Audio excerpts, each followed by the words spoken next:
Hey folks, and welcome back to Power Metal Gamer. So today we're going to continue our spooky month of October. What? But it's January. Is it? Yes. No way. Christmas has passed and everything, and you done jack shit in December. Have a hear.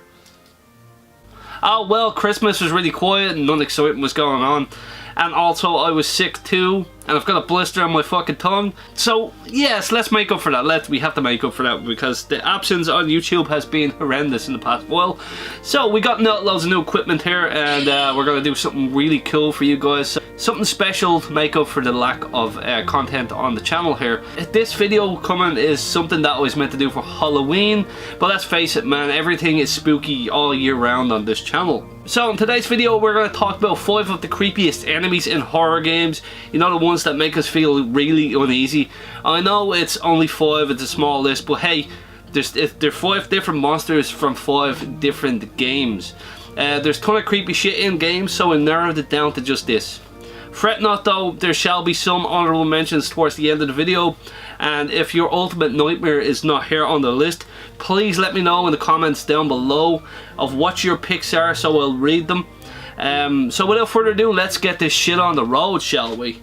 Hit it. Dead Space, one of the greatest survival horror games set in space. Now, what's creepy about this game, you ask? I would say necromorphs as a whole, but there's a few different types of them with different traits and appearances.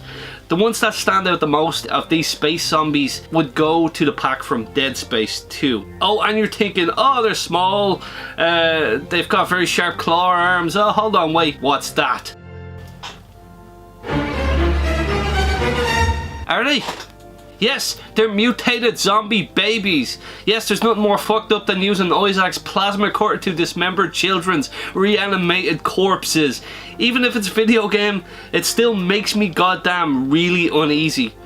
And they're called a pack because they attack in groups. You'll never fight one of these creatures on their own. They're ghastly looking abominations that show forms of how they died on their bodies. They have their stomachs torn open, they've got closed eyes, their nose and lips would be eaten away to show their teeth. Their airy, colourless bodies are hobbling up the hallways of the sprawl, and they just get their teeth into Isaac and whatever the survivors are left alive. What's even more fucked up, if you're trying to blank out how they look, when you shoot them they scream and cry like babies, so that is really damn fucked up. Yes, The Last of Us, one of the best exclusives to be released on PlayStation. It had one of the most intense enemies ever, the Clicker. These guys are technically the third form of a weird fungal infection that destroyed humanity in The Last of Us. Even though these enemies are blind with the fungus growing out of their faces, they also look like the famous internet blue waffle. Please refrain from googling blue waffle for the sake of your own eyesight. It's disturbing.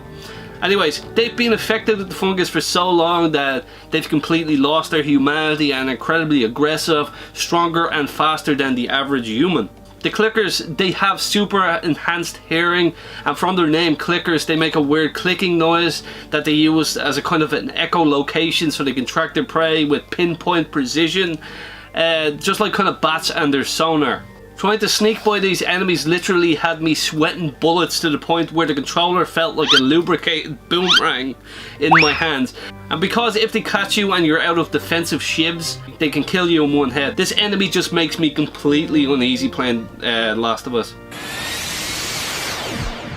Now the next one on this list, number 3, the Lying Figure from Silent Hill 2. Now, the Lying Figure is one of the most horrible looking creatures that James Sunderland comes across in Silent Hill 2. Its appearance is caught on the fence between the sexually confusing and weirdly disturbing at the same time. While its whole body is encased in a straitjacket of flesh as it wobbles up the road with its feminine legs, disturbingly sexy arse, and a woman's heels, while it's regurgitating an acidic vomit mist on your character. Not even its crazy wriggling around in pain on the ground. That's not the worst part of this monster. No. I think knowing the symbolism and the message that this portrays is the most unsettling thing about this creature. And if you played Silent Hill, you'll know of all the frightening things happening within Silent Hill as part of James's internal suffering and guilt. In a way that he's trying to survive his own hell.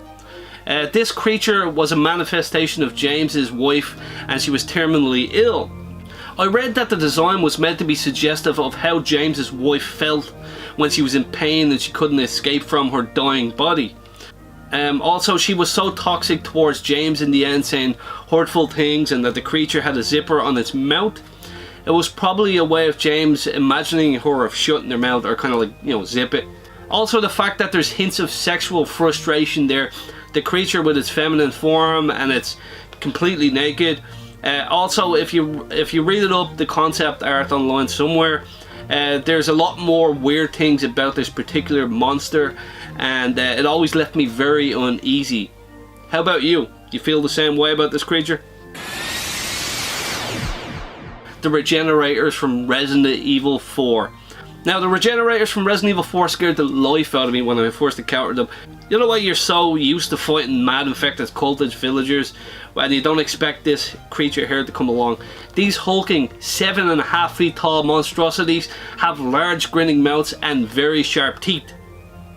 No ears or no nose. You can usually hear them breathing in pain before you can see them, and it makes me feel completely uneasy and nervous about turning the corner to see them looming there in all their tall hobbliness. That's the scariest thing for me, just hearing them, and when you see them, they're just there. They're horrible looking things. The thing about these creatures are they're literally invincible if you don't have the infrared scope on your rifle. They have multiple parasites hidden within their bodies, of which you have to destroy them to take down the creature. You can blow their limbs off, but they just grow them back, hence the name Regenerator. They have a really fast hobble, and before you know it, they pin you in a corner and reach out their long arms and just grab and kill your ass, and then just take a bite out of you. There are two kinds of these creatures in Resident Evil 4. This one and another one called the Iron Maiden.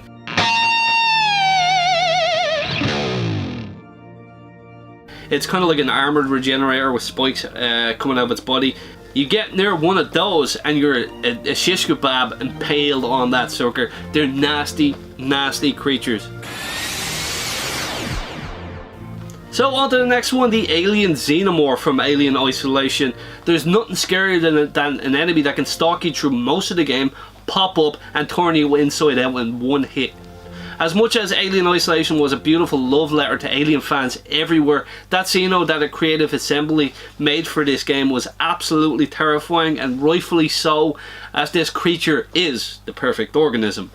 Really amazing programming from the team over at Creative Assembly made the AI for this creature so diverse.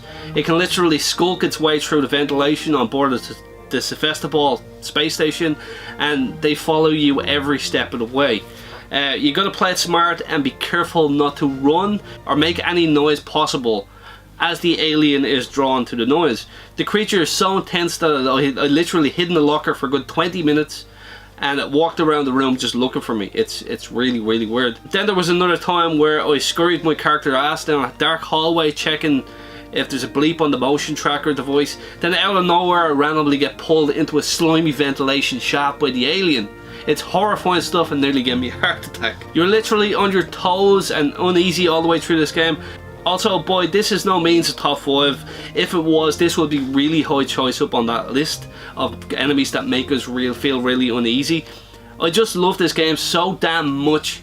Will we ever see a sequel to this game that isn't the comic book? I hope so, someday. I was kind of hoping that Alien Blackout would be like this, but no, it's a mobile game. It's an absolute joke of a thing. So guys, this is just 5 of the enemies that just made us feel really, really uneasy. Do let me know down in the comments what choices you guys will have, and maybe I'll do another video in the future and give you guys a shout out or whatever. So yes, be prepared for more Power Metal Gamer videos during the week, and in the following weeks I will have a perfect schedule coming up this year. And thank you for watching. If you like this content, please like, comment, subscribe, and get my channel out there. Come on guys, we can do it. And as always, love you guys. Keep the power.